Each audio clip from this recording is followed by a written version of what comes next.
Olá, meu nome é Ney Herman. Muito obrigado por permitir que eu entre em sua casa neste momento. Está começando mais uma edição do programa Opinião aqui na TV Vila Velha, cada vez mais, a TV que a nossa gente vê. Hoje nós vamos falar sobre o Supremo Tribunal Federal e a democracia brasileira. Comigo no estúdio está o professor do curso de Direito da Universidade Estadual de Ponta Grossa, também advogado, Alexandre Almeida Rocha. Professor, obrigado pela sua presença hoje aqui. Eu que agradeço, Ney Herman, pelo convite. Quero deixar uma boa noite aí aos seus telespectadores e que a gente possa contribuir, de alguma forma, para esse debate importante que é a discussão do STF e a questão da democracia. Nós vamos agora para um breve intervalo e voltamos em instantes.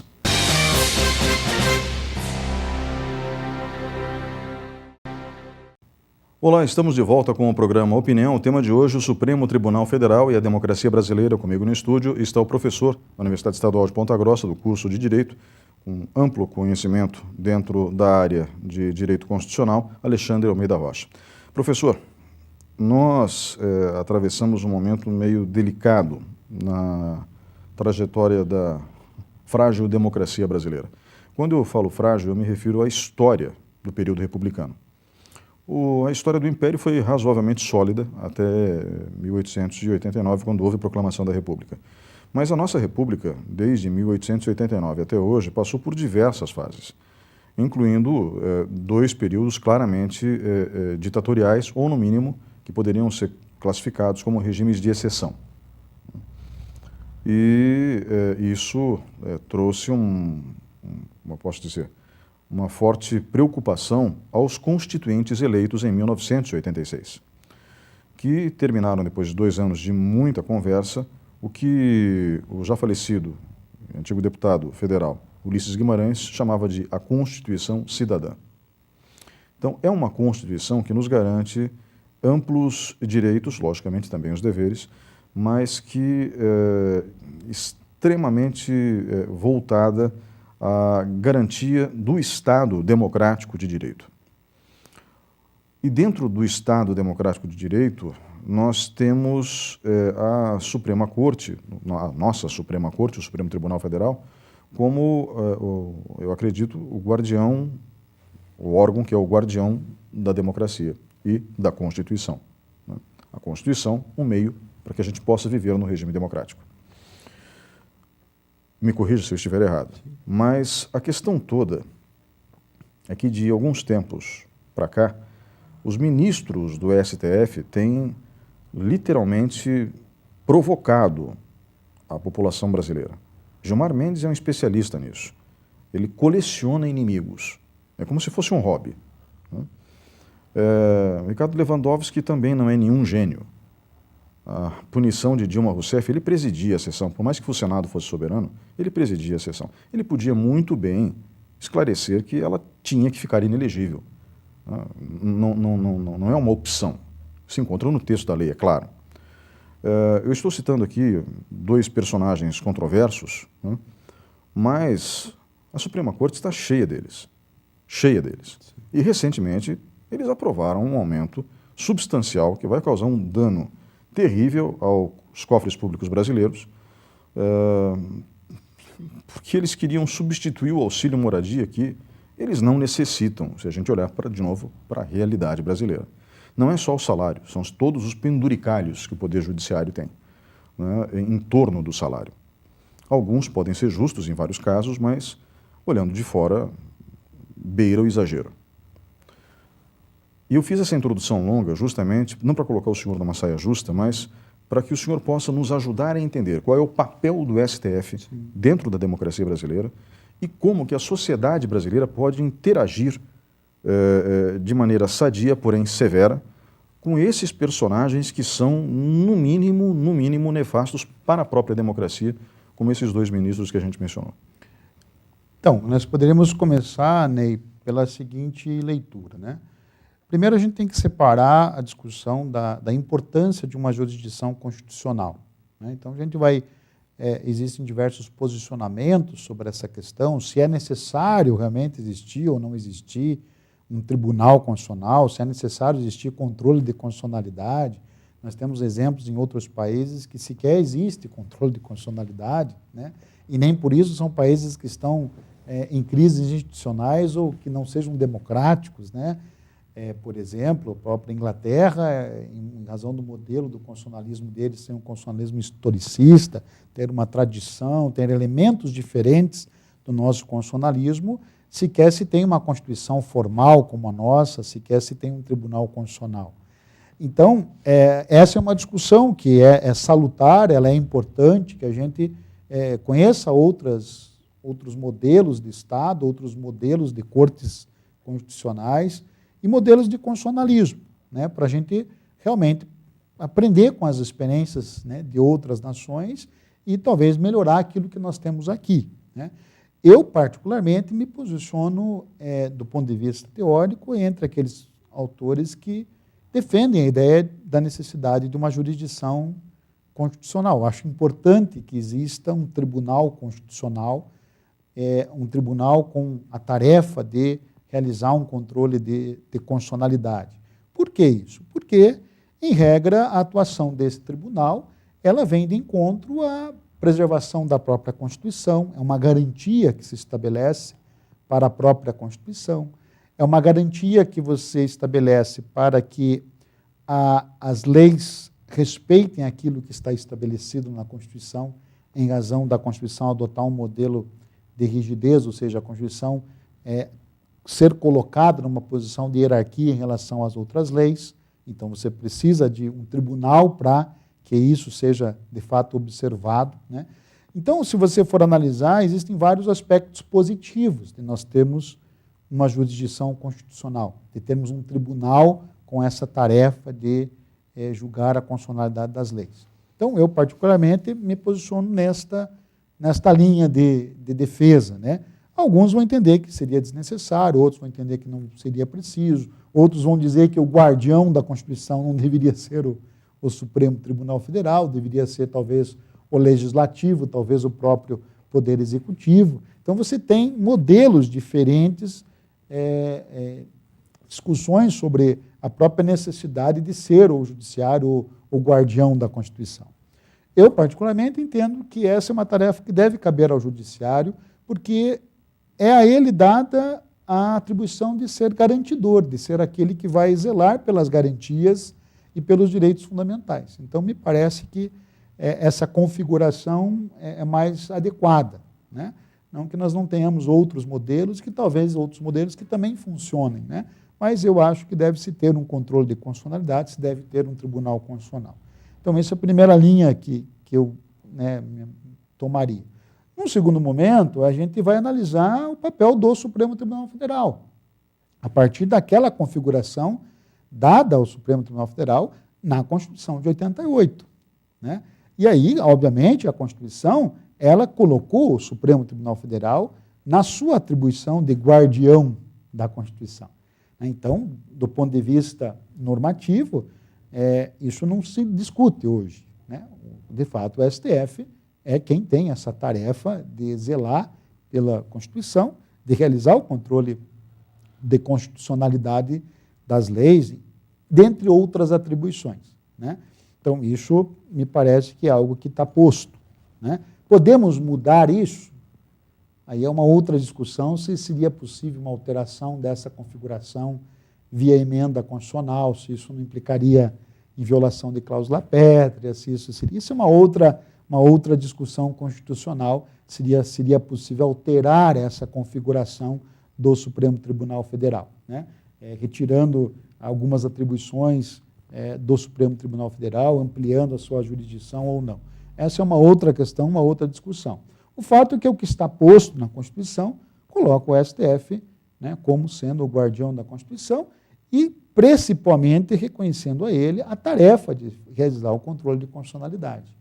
Talvez aí fosse onde nós deveríamos ter parado. Deveríamos ter parado aí, deixasse o STF só com o controle de constitucionalidade. Talvez essa seja uma das críticas que tem sido muito colocada, e não é de hoje, não é a partir desse momento, tem sido muito colocada essa crítica do número de atribuições que tem o Supremo Tribunal Federal. De fato, é um número excessivo de atribuições, né? Nós não temos uma configuração do STF como um tribunal constitucional que está desligado da estrutura do Poder Judiciário. O Supremo Tribunal Federal, além das suas atribuições, das suas competências originárias, ele tem atribuições que decorrem do caráter revisional das próprias ações. Então, se a gente for analisar numa pesquisa feita pela Fundação Getúlio Vargas, se quantificou 91 tribunais, entre tribunais do trabalho, tribunais eleitorais, tribunais de justiça no Brasil. Então, veja, se o STF tem caráter recursal, eu posso chegar ao Supremo Tribunal Federal utilizando-me de um recurso extraordinário, que é, tecnicamente, o recurso que você utiliza para ir ao Supremo Tribunal Federal, e, teoricamente, eu tenho aí um potencial de 90 tribunais estarem reenviando discussões de caráter constitucional para o Supremo Tribunal Federal, que é o que exatamente acontece. Então, em 88, num levantamento também feito pela Fundação Getúlio Vargas, quando você tem a Constituição de 88, o Supremo Tribunal tinha em torno de 8.000 ações. Num prazo não muito maior do que 5, 6 anos, foi para 140.000 ações. Então, é um número excessivo de ações que o STF precisa analisar, e isso decorre principalmente desse caráter recursal que tem o Supremo Tribunal Federal. Além da ampliação que a própria Constituição de 88 fez em relação ao controle de constitucionalidade. Antes de 88, quem poderia discutir a questão de constitucionalidade era o Ministério Público. Depois de 88, você tem 11 legitimados a proporem ações diretas de inconstitucionalidade ou ações declaratórias, que depois se ampliou, inclusive, para as ações declaratórias, e também as arguições de descumprimento de preceito fundamental. Então, você amplia significativamente o número de legitimados a proporem as ações, ou seja, se amplia o número daqueles que podem diretamente propor uma ação no Supremo Tribunal Federal. Então, isso, obviamente, gera um inchaço, gera uma quantidade maior de ações que o STF precisa analisar. Claro, aí eu estou colocando alguns dados quantitativos para que a gente entenda que não é fácil a tarefa do Supremo Tribunal Federal diante de um número excessivo de ações. Talvez a possibilidade de se consertar isso seja realmente a gente reformar o STF e, dentro desta proposta de reforma, restringir a atuação do Supremo Tribunal Federal às questões de constitucionalidade, retirando atribuições do STF. Por exemplo, nós vimos que, historicamente, aí, a mudança de postura do STF esteve muito relacionada após o julgamento do mensalão. Pode ver que antes disso a gente não tinha o STF tão midiático, assim, tão exposto como hoje nós temos. Após o mensalão, parece que isso se potencializou, essa exposição midiática até dos próprios ministros individualmente, às vezes, se colocando, dando entrevistas, enfim, até comprometendo, de certa maneira, a própria imparcialidade do tribunal, e não em si do próprio ministro, mas isso se potencializou depois do mensalão. Antes de 90, de 2000, nós não tínhamos isso quase. Não tínhamos esse tipo de atuação do STF. Pode ver, se eu olhar, talvez fizer um trabalho de pesquisa, olhar as notícias, pouco o STF estava mencionado nas mídias, era pouco mencionado.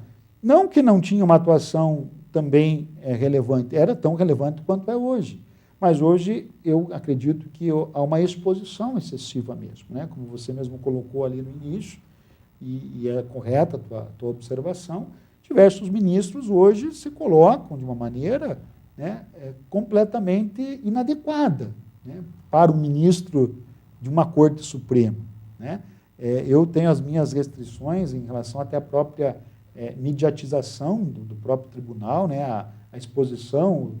Hoje você assiste uma sessão do tribunal pela TV Justiça. Eu, particularmente, acho que isso não seria adequado, porque isso não compromete, no meu modo de ver, publicidade. Acho que acaba gerando uma exposição desnecessária, e aquelas questões que, às vezes, poderiam ser solucionadas com menos problemas, menos discussões, acabam sendo, em razão da própria excesso de mediatização, totalmente ideologizadas, às vezes excessivamente politizadas, né? E aí você acaba tendo a ser um próprio desvio, né, da atuação do STF. Então, isso seria um ponto, né? Talvez aí uma da reforma dessa, um dos pontos de reforma seria esse, diminuir as atribuições do Supremo Tribunal Federal, né? Veja o próprio caso do mensalão. O STF passou quase um ano inteiro pautando o mensalão. E as outras questões de constitucionalidade? Aonde elas ficaram? Nós temos um problema sério no Supremo Tribunal Federal. Por exemplo, você tem ações no STF que estão lá para serem julgadas há mais de 20 anos. Então, me pergunte, como que um tribunal pode levar 20 anos para julgar uma ação? Mais de 20 anos a ação está com o relator para ser julgada. O STF, então, não tem celeridade. Não, quando ele quer, ele tem. Porque tem ações que se julgam em 20 dias. Por exemplo, a questão dos partidos políticos, lá das coligações, foi em 20 dias, foi apreciado pelo STF. Quer dizer, a gente precisa também discutir isso, né? Essa questão da pauta de julgamento, ela precisa ser mais transparente. Então, a transparência não é mediatizar e colocar a sessão para todo mundo assistir. A transparência é a gente saber exatamente qual é o modo de se escolher o que se julga e o que não se julga. Então, isso, de certa maneira, deixa essa discricionariedade que é dada ao presidente do Supremo Tribunal Federal, no meu modo de ver, acaba deixando que essa atuação do STF fique sujeita a essas cobranças de natureza política, ideológica, e o STF desvia-se da sua função, né, como corte constitucional, que seria nos dar, basicamente, os posicionamentos da corte sobre as questões jurídicas. Professor, eu vou direto ao ponto em relação à composição do STF. Existe a possibilidade de impeachment de figuras quase folclóricas, como Gilmar Mendes e Ricardo Lewandowski? A possibilidade existe porque está na própria Constituição, né? Ali no artigo 52, que fala a respeito das atribuições do Senado Federal, que é processar e julgar, né, os crimes de responsabilidade. Ali claramente se menciona ministros de Estado, né? Então, você tem a possibilidade também de pensar que o ministro do Supremo Tribunal Federal poderia ficar sujeito a este processo de responsabilidade. Historicamente, a gente nunca teve isso, né? Essa é uma possibilidade que, obviamente, vai suscitar discussões jurídicas também, né? Se seria ou não adequado, seria ou não possível, seria ou não uma intervenção na separação de poderes ou não, né? Mas é possível, né, do ponto de vista constitucional, se defender essa linha de entendimento, né? E quem pode pedir o impeachment deles? O impeachment, na verdade, é um processo que é deflagrado na Câmara, né? O processo de impeachment, ele tem a sua autorização dada em razão do que estabelece a Constituição na Câmara, e aí sim vai exigir a manifestação dos parlamentares, e nesse caso é 1/3 dos parlamentares, e o processamento disso se dá no Senado Federal, né? Então, a Constituição trabalha dessa maneira. A Câmara dos Deputados inicia, deflagra a possibilidade de existência do procedimento, e o Senado vai ter a atribuição de processar e julgar, né? Mas eu acho que esse talvez não seja o caminho, sabe? Não sei se é o caminho a gente pensar em impeachment, né? Eu acho que o caminho é a gente discutir possibilidades de diminuir essa discricionariedade, né, dos ministros do Supremo Tribunal Federal. Porque o que está acontecendo hoje? Hoje a gente não tem uma decisão da Corte. Nós temos uma decisão individualizada de ministros, né? Então, cada ministro, quando vai elaborar o seu voto, elabora o seu voto, e às vezes, eu digo assim, às vezes é ingrato você ter que ler as decisões do STF, porque elas chegam a ter 800 páginas, 200 páginas, 300 páginas, né? Onde eu pego um voto do ministro que tem 60 páginas, o outro tem um voto de 50 páginas, e me parece que cada um não está preocupado em discutir ou consolidar um posicionamento da Corte, senão expor o seu posicionamento somente do ponto de vista individual. e ao invés de construir um posicionamento da própria Corte Constitucional. E isso se tornou mais complicado nesse contexto que nós estamos hoje vivenciando, porque há um excesso de individualização, onde questões importantes são decididas hoje pelo próprio relator. Né? Então, por exemplo, aquela situação da nomeação do Lula para a Casa Civil. Foi o ministro que decidiu que não cabia a nomeação. E não vai para plenário, por exemplo. Né? Estou citando um exemplo que é um exemplo que se mediatizou bastante. Né? É um exemplo. Né? A própria Corte, em diversas outras situações, o ministro individualmente. O caso, por exemplo, você mencionou ali o auxílio moradia. Existem ações diretas de inconstitucionalidade, ajuizadas no STF, para discutir o auxílio moradia. O relator dessa matéria foi o Luiz Fux. O que o Luiz Fux fez? Ele pega esse processo e remete a uma decisão de uma questão arbitral. Mas se eu vou pegar um caso de controle de constitucionalidade e vou colocar para ser decidido por árbitro, isso é uma decisão do relator, ok? E isso tinha que ser submetido ao plenário da casa. Então, eu estou citando alguns exemplos, está me vindo de memória aqui, né? Situações em que o relator individualmente afasta, ou concede, ou afasta, ou não recebe ação, ou recebe ação, né? E isso não vai ao plenário para ser decidido. Né? Então, a gente perdeu um pouco essa questão das decisões serem colegiadas mesmo. Né? O STF, hoje, cada ministro acabou se empoderando, né, vamos assim dizer, acabou dentro dessa discricionariedade, porque isso não tem previsão em nenhum regimento interno, às vezes até mesmo a STF contraria o próprio regimento interno. Normalmente, quando pede vista, lá não respeita prazo, que eles mesmos estabeleceram, eles não respeitam do momento que eles pedem vista. Então, fica numa situação extremamente delicada, porque você tem um excesso de individualização da figura do ministro, né? E é acompanhado desse excesso de mediatização, né?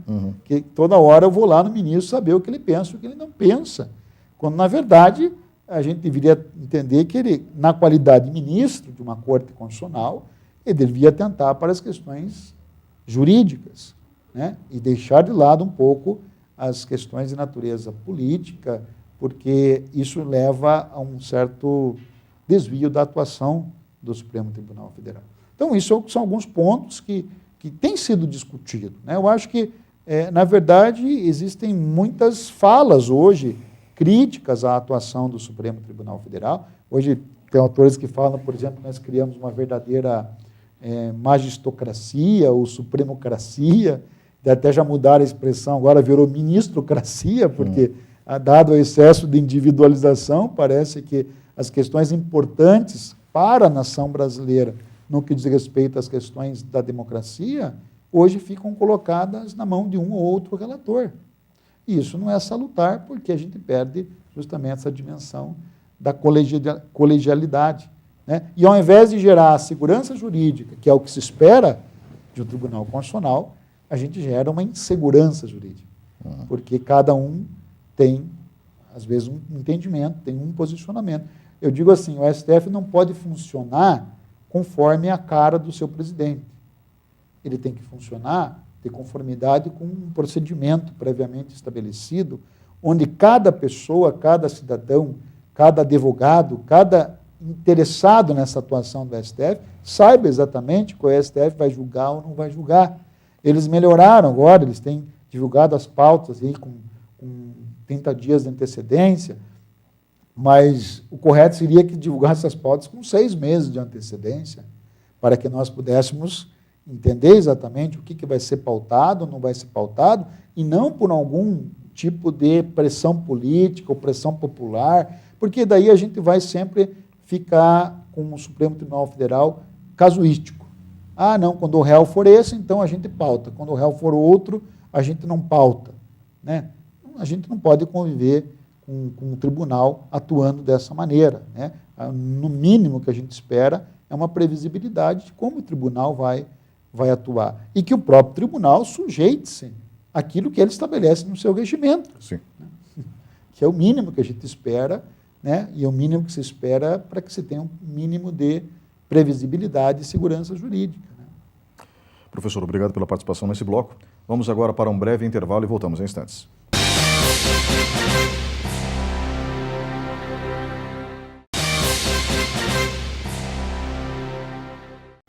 Olá, estamos de volta com o programa Opinião. O tema de hoje, o Supremo Tribunal Federal e a democracia brasileira. Comigo no estúdio, o professor Alexandre Almeida Rocha, da Universidade Estadual de Ponta Grossa, do curso de Direito, com amplo conhecimento dentro da área de Direito Constitucional.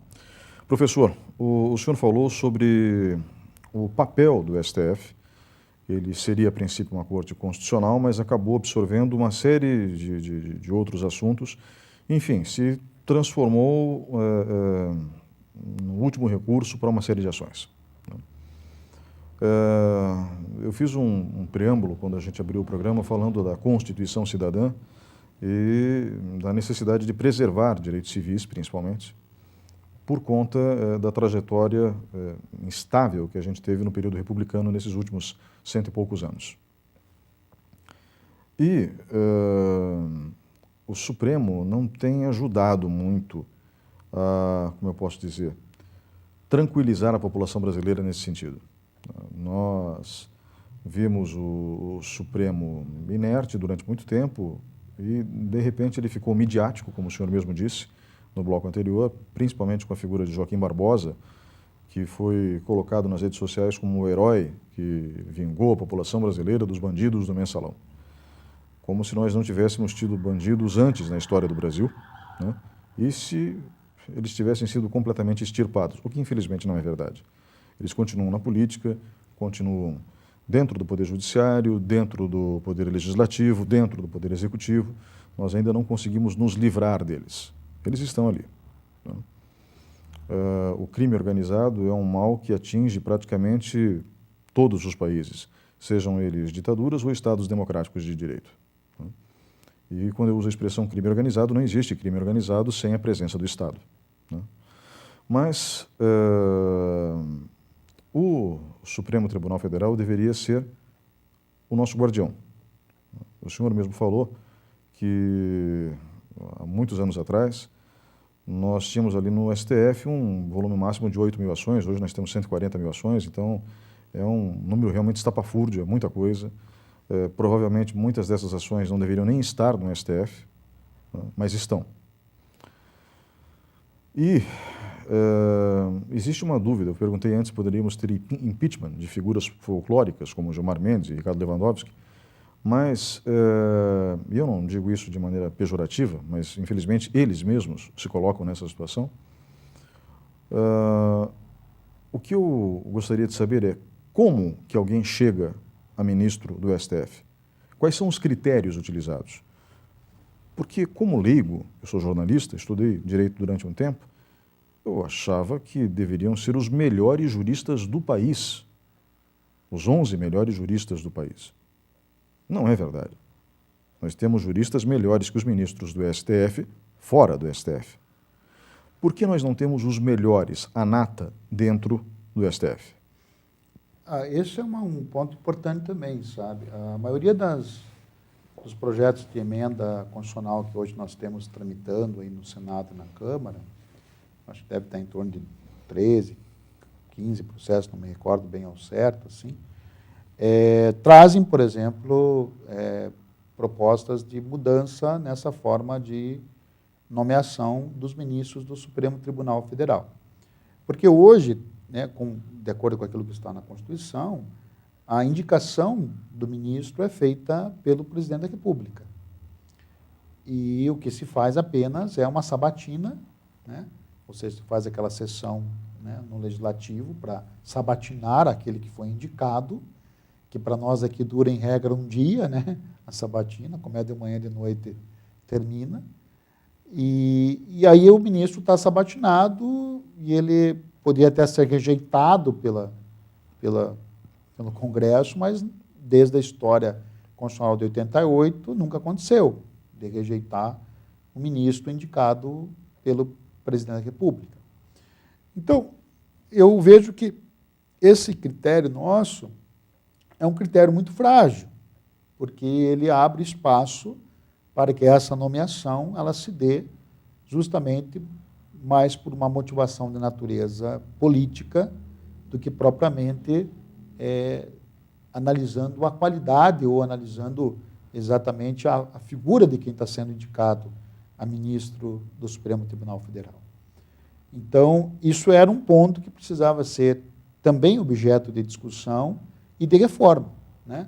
Eu me filio à corrente que sustenta que essas indicações deveriam partir das próprias corporações, né? Da OAB, dos tribunais, ou seja, tentando preservar um pouco mais essa idoneidade, vamos assim dizer, talvez não seja a palavra correta, idoneidade, mas talvez do ponto de vista político, uma maior isenção daquele que está sendo indicado. E não ele só sendo indicado porque, eventualmente, tem uma proximidade política ou interessa a certos setores, a este ou aquele setor, e, portanto, ele está sendo objeto de indicação. Então, a gente preservaria um pouco mais essa figura do ministro como alguém que está sendo indicado já por ter um reconhecimento, como você colocou, da sua qualidade enquanto jurista. Uhum. E não simplesmente porque ele tem a inserção política necessária para ser o indicado, né? Então, não que, obviamente, você não tenha, dentre os ministros lá indicados, aqueles que, obviamente, são realmente dotados de conhecimento jurídico, um saber jurídico, e tenha, do ponto de vista técnico, plenas condições de atuar enquanto ministros daquela corte. Mas o ideal seria que esse reconhecimento se desse pela comunidade jurídica, principalmente, né? Então, por exemplo, lá nos Estados Unidos, a indicação se faz também pelo presidente da República. A única diferença é que lá ele passa, às vezes, 4, 5, 6 meses sendo sabatinado, né? Ou seja, não é um dia que vai se questionar. E, realmente, quando a gente tem um ministro na Corte Americana, por exemplo, você sabe exatamente o que ele pensa sobre tudo, né? Você sabe antecipadamente. Se houver um processo, por exemplo, em que queira se discutir o aborto, você sabe exatamente quais ministros teriam um voto favorável, um voto contra em relação àquela temática. Por que isso? Porque foi feito um prévio trabalho de investigação, no sentido de que foi esgotadas as possibilidades de argumentação, de debate, de diálogo com aquela figura que está sendo indicada. Aqui, basicamente, a gente tem uma indicação, é sabatimado um dia pelo Congresso e simplesmente se torna um ministro. E nós não sabemos o que ele pensa sobre absolutamente nada, salvo aquilo que ele já escreveu enquanto, às vezes, autor de um livro, enquanto já estava integrando, talvez, outra instância do judiciário, enfim. Mas você não tem uma clareza sobre qual é o posicionamento. E isso leva a uma fragilização desse processo, no meu modo de ver, né? Então, boa parte dessas emendas constitucionais que estão lá tramitando discutem isso, exatamente, esse processo de nomeação, né? Professor, em relação ao STJ, a impressão que dá é que o Superior Tribunal de Justiça é menor e, às vezes, inexpressivo diante do STF. Talvez porque as figuras do STF sejam tanto quanto algumas figuras, não todos, folclóricas, como a gente mencionou, quase malévolas na opinião popular. E nós temos, dentro do STJ, ministros de quem, sinceramente, a maioria da população brasileira nunca ouviu falar. Para entender melhor o papel do STF, acho que a gente tem que passar rapidamente pelo STJ. O que faz o STJ de acordo com a Constituição, e realmente ele é menor que o STF? O STJ é uma criação da Constituição de 88.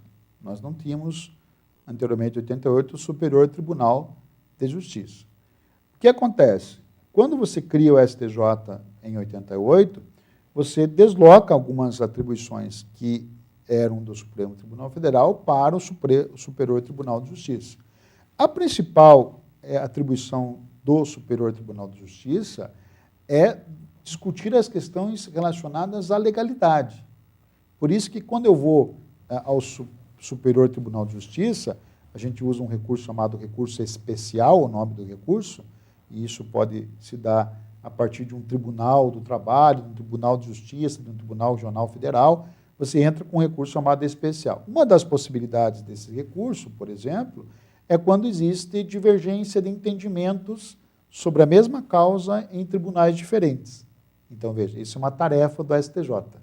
Ele vai uniformizar o entendimento sobre um determinado assunto quando aquele assunto é decidido de forma diferente em tribunais diferentes. Então, um exemplo, o Tribunal de Justiça de São Paulo, analisando uma questão lá relacionada à interpretação do Código Civil, tem um posicionamento. O Tribunal do Paraná tem outro. Então, isso já me dá a possibilidade de usar esse denominado recurso especial. Eu mostro a existência de uma divergência entre os tribunais. Um tribunal decide essa questão de um jeito e esse tribunal decide de outro. Então, eu posso levar essa discussão ao STJ. Essa é uma das atribuições do STJ. Uniformizar o entendimento sobre a interpretação, sobre a legislação infraconstitucional. A gente poderia dizer assim, de um modo bem simples, que o STJ irá discutir as questões relacionadas à interpretação das leis. E o STF vai discutir as questões relacionadas à interpretação da Constituição. De um modo muito simplório, seria a principal distinção. O STF cuida das questões de constitucionalidade e o STJ cuida das questões de legalidade, ou seja, em relação à legislação infraconstitucional, ou seja, aquela legislação que está abaixo da Constituição. Então, como a Constituição está acima de tudo, então o STF tem maior poder que o STJ. Eu não diria assim, talvez se a gente colocar, obviamente, como uma corte constitucional e entender que o STF realmente ele representa, dentro dessa hierarquia, né, que a gente estabelece do judiciário, de fato, né, quem está na ponta, né, dessa pirâmide é o Supremo Tribunal Federal. Até porque eu posso discutir uma decisão do STJ no Supremo Tribunal Federal.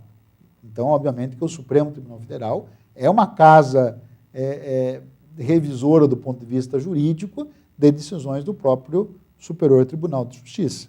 Então, obviamente, que aí a gente pode até entender que o STF tem essa atribuição e está numa posição, dentro dessa estrutura do judiciário, de hierarquia em relação ao Superior Tribunal de Justiça. Né? Mas cada um tem a sua competência constitucional. Né? Professor, feito esse esclarecimento em relação ao STJ, nós, e voltando ao tema do programa, que é o STF, temos 11 ministros no STF. Qual é o tempo que eles podem permanecer no STF? Hoje não tem nenhum tempo estabelecido. Hoje, se ele se torna ministro, ele vai permanecer até a sua aposentadoria, se ele assim o desejar. Né? Isso também é um ponto dessas discussões da reforma. As propostas de emenda à Constituição também estabelecem, algumas falam de 5 anos, 8 anos, 10 anos. Particularmente, eu sou favorável ao estabelecimento de um tempo que o ministro fique no Supremo Tribunal Federal, porque justamente a existência de um ministro que pode permanecer 30 anos numa corte constitucional não me parece salutar, nem para o processo democrático e nem para a própria necessidade de você trabalhar com novas leituras da própria tarefa do Supremo Tribunal Federal, com novos ministros, com renovação desses ministros. Né? Porque talvez um dos problemas que leva aos excessos, né, quando eles acabam discricionariamente não observando, não respeitando o próprio regimento, se dá talvez justamente porque eu não tenho nenhum limite estabelecido aqui, não tenho um tempo estabelecido, não tenho um prazo estabelecido no meu mandato. Então, muito se fala nessa questão de estabelecer um prazo, como muitas cortes constitucionais têm prazos estabelecidos para que o ministro fique na corte. Isso seria bastante salutar no meu modo de ver, né? Porque gera uma renovação, gera a possibilidade de você, do ponto de vista jurídico, atualizar os posicionamentos, trazer novas discussões jurídicas propriamente ditas e que ficam muitas vezes deixadas em segundo plano porque eu não renovo, né, aquela composição, né? E evita também que você utilize essa composição que acaba sendo permanente para outros fins políticos, né? Como a gente hoje, infelizmente, vê o STF sendo, às vezes, utilizado, né, para essa ou aquela finalidade que não tem nada a ver com a sua função de corte constitucional. Hoje não tem prazo, né? O ideal seria que a gente estabelecesse. Uhum. Por isso que essa questão da reforma me parece uma discussão que a gente tem que discutir. Uhum. Né? Eu acho que o programa aqui nos dá a possibilidade de trazer a opinião, né? Então, a gente traz uma opinião. A gente não é o dono da verdade e nem desconhece outros posicionamentos. O fato é que a gente precisa discutir isso com seriedade, né? De preferência de uma forma desideologizada. Ou seja, o que eu quero dizer com isso? Vamos discutir o STF porque agora temos um presidente X ou Y, ou vamos discutir o STF porque temos necessidade de atender esta ou aquela questão política. Não, né? A gente tem que discutir o trabalho que o STF desempenha e a própria configuração da nossa Corte Constitucional a partir das nossas peculiaridades enquanto Estado democrático de direito, das nossas peculiaridades enquanto um Estado constitucional, e atendendo a essas questões que hoje não são mais teóricas, né? Elas são empíricas também, né? A Fundação Getúlio Vargas, tanto a FG Rio, a FGV São Paulo, tem desenvolvido há alguns anos estudos empíricos sobre a atuação do Supremo Tribunal Federal, né? Estudos que visam quantificar o número de ações, que visam analisar qual que é a atuação de cada ministro, até mesmo quando ele está lá num debate propriamente dito, lá na sessão, né, do STF. Então, existem estudos sobre isso. Então, a gente tem que discutir isso com seriedade, né? Para que a gente consiga, se for falar numa reforma, uma reforma que possa trazer uma funcionalidade ao Supremo Tribunal Federal, né? E isso representa para nós, enquanto cidadãos, né, primeiro, uma atuação transparente, uma atuação que seja célere do Supremo Tribunal Federal e, sobretudo, que nos traga uma segurança jurídica. Um exemplo, né, quando a gente teve o julgamento daquele habeas corpus do Lula, por exemplo, a ministra Carmen Lúcia, que era presidente da Corte, ela poderia ter pautado na mesma data a análise das ações diretas de inconstitucionalidade, que eram um número de duas, que discutiam a mesma questão da presunção de inocência. E ela não pauta essas ações diretas de inconstitucionalidade. Ela apenas coloca na pauta o habeas corpus do Lula. O que acontece com isso? Você tem uma decisão num habeas corpus. E essa decisão, tecnicamente, ela serve para o Lula e para mais ninguém. Ok? Tanto que depois dessa decisão, você tem câmaras do STF que algumas concederam o habeas corpus e outras negaram, na mesma situação. Tem um episódio absurdo que soltaram um bandido criminoso quanto mais. Você gera essa insegurança jurídica, de modo que eu, enquanto advogado, por exemplo, o que eu falarei para o meu cliente? Né? Não vamos ao STF, que agora o STF tem esse entendimento ou tem aquele entendimento. Então, se perder uma oportunidade de pautar aquelas ações diretas de inconstitucionalidade, por que isso? Porque nas ações diretas de inconstitucionalidade, a decisão ela tem um caráter diferente, ela é erga omnes, a gente fala. Ou seja, o efeito daquela decisão é vinculante para todos os tribunais e para todas as discussões que envolvam aquela discussão constitucional que foi ali resolvida, né? E a gente perdeu a oportunidade de fazer isso, né? Então, isso leva a uma insegurança jurídica. Eu não posso ter um processo no STF que demore mais do que um ano para ser julgado. Nós temos ações com 20 anos, mais de 20 anos. Né? Isso gera uma total insegurança jurídica. Por quê? Porque hoje entra-se com uma ação no STF, o STF dá uma medida liminar, ou seja, dá uma decisão inicial ali no processo. Qual que é o efeito disso? É que se eu tiver lá 100 milhões de brasileiros com ações discutindo aquela matéria, ficam paralisadas essas ações, por conta de uma decisão parcial lá do STF, que é uma decisão liminar só. E daí como é que vai ficar 100 milhões de brasileiros esperando 8 anos para julgarem? Foi o caso lá do aborto anencefalo. Entraram com a ação, o STF deu uma liminar. Pode fazer o aborto com anencefalia. Aí foi lá, depois foi para o plenário mudou o entendimento. Não pode fazer o aborto. Isso 4 meses depois. Depois levaram 8 anos para dizer que a decisão final, decidindo que poderia fazer o aborto anencefalia. Então, como é que a gente convive com isso enquanto cidadão? Uma mulher grávida com feto anencefálico e ela está sobre uma liminar, né? E aí 4 meses muda, depois muda de novo. Então, isso é insegurança jurídica, né? A gente não pode conviver com isso. Então, o STF precisa de uma reforma para que ele tenha uma celeridade, para que a gente possa... Então, existe uma questão constitucional? Existe. Aborto anencefálico, é importante nós discutir isso no âmbito constitucional? Isso é importante, isso é algo necessário que a gente enfrente essa discussão, mas ela não pode levar 8 anos. Ela não pode levar 8 anos. Ela tem que levar, no máximo, 6 meses. Né? Eu entro com uma ação, aguarda-se 6 meses, nós temos um posicionamento, né, definitivo do STF sobre aquela matéria. Então, algumas ações ficam no segundo plano. O auxílio moradia faz mais de 3 anos que está tramitando no STF. Né? Agora, uma negociação de natureza política, trocaram o auxílio moradia por um aumento do judiciário. Né? Então, que poder é esse que tem um presidente do STF de dizer o que julga e o que não julga? Nós não podemos ficar dependendo disso.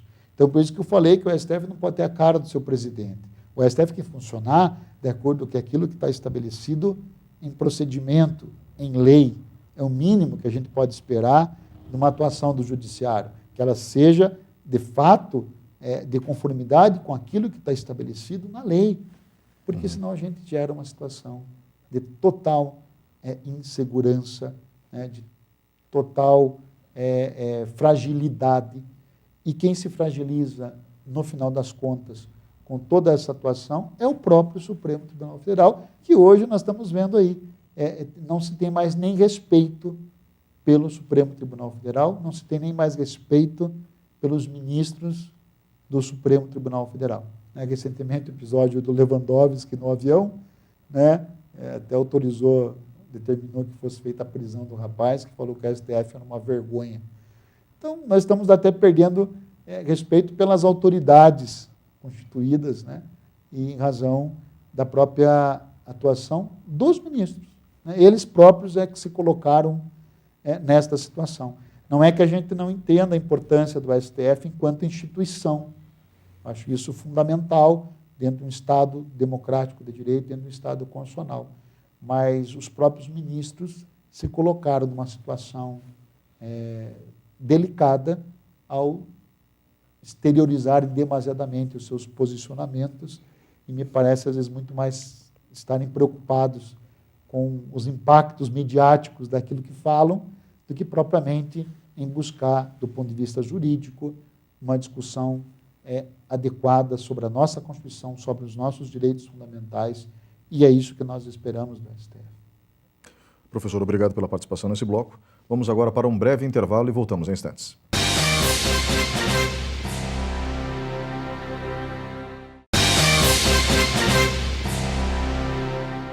Olá, estamos de volta com o último bloco do programa Opinião. O tema de hoje é STF, o Supremo Tribunal Federal e a democracia brasileira. Comigo no estúdio, o professor do curso de Direito da Universidade Estadual de Ponta Grossa, Alexandre Almeida Rocha, que tem amplo conhecimento em Direito Constitucional. Professor, eu agradeço muito a sua presença hoje aqui, foi esclarecedora. O senhor deixou claro que realmente o STF precisa passar por reformas.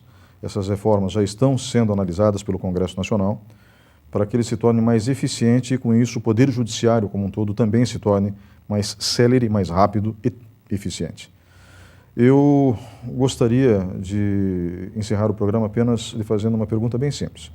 Apesar de todos os problemas que nós temos tido e da imagem ruim que o STF tem passado para a população, o Supremo Tribunal Federal é importante para o Estado democrático de direito?